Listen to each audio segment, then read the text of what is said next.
ሰላም ጤና ስጥልኝ ውድ መንገድ እንዳይጠፋህ የመጣበትን አስታውስ ነውና በፍጹም ዛሬ ላይ ሆነን ትላንትን መርሳት ነገን እንዳናስብ የሚያደርገን ትልቅ ጋሬጣ ሊሆን አይገባውም። ሀገር እንደ ሀገር ተጠብቃ የምትኖረው ትላንት በነበራት ታሪክ ዛሬ በሚቀመጥባት ዕውቀትና የዜጎች ንቃተ ህሊና ጭምርም ነው። ምን አለፋችሁ ይህን ካልኳችሁ ብዙ አላድከማችሁ። ዛሬ ወደ 1934 ዓመተ ምህረት በኢትዮጵያን አቆጣጠር በነጮቹ 1941 ወደ ኋላ ወስጄ ደብረ ብርሃን ላይ አንድ ታሪክ አጋራችኋለሁ።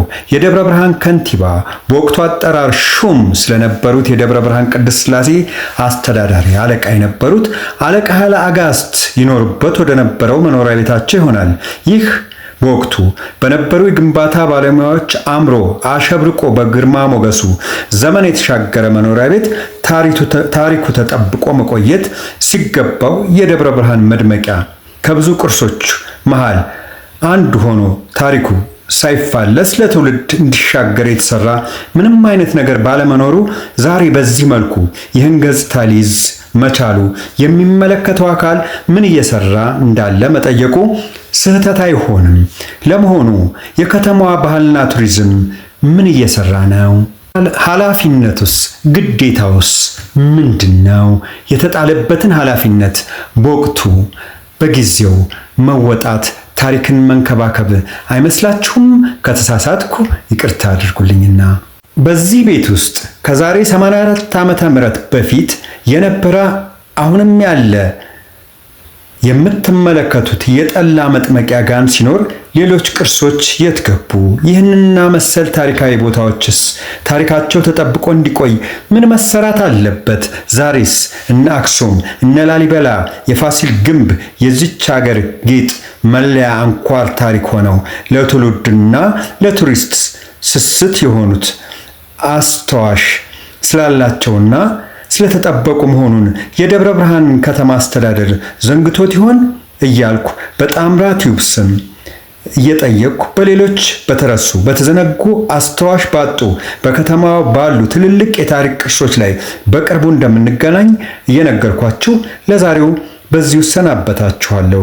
ታሪካችንን እንጠብቅ፣ ቅርሶቻችንን እንንከባከብ፣ በታሪካችን እንኑር፣ በቅርሶቻችን እንክበር። ይህ የምናየው ህንፃ ለዚህን አክል ዓመት እንዴት ቆየ? ግንባታው እስከ ምንድን ነው? በምን ተገነባ? የሌላው ባለሙያዎች የሚመለከት ጥያቄ ይሆናል።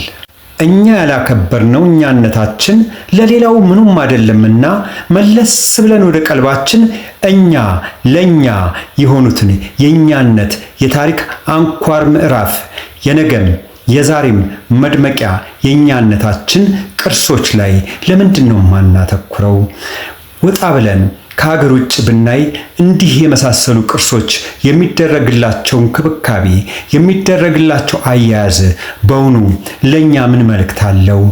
ሄደን ባናይም መስማታችን አይቀርምና ጊዜው ዘመኑ የቴክኖሎጂ ነውና ይህንን እያየን እኛ ባለን ታሪክ እኛ ባለን ቅርስ እኛ ባለን ማንነት እማንኮራው እስከ መቼ ነው?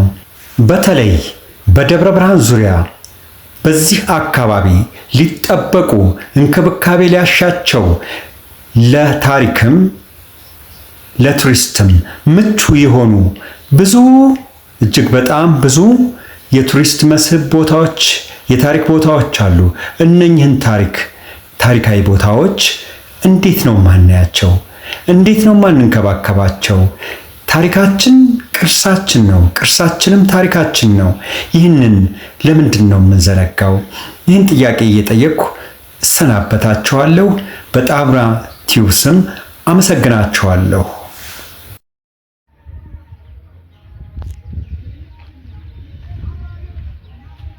ጣምራ ቲዩብን ሰብስክራይብ ያድርጉ።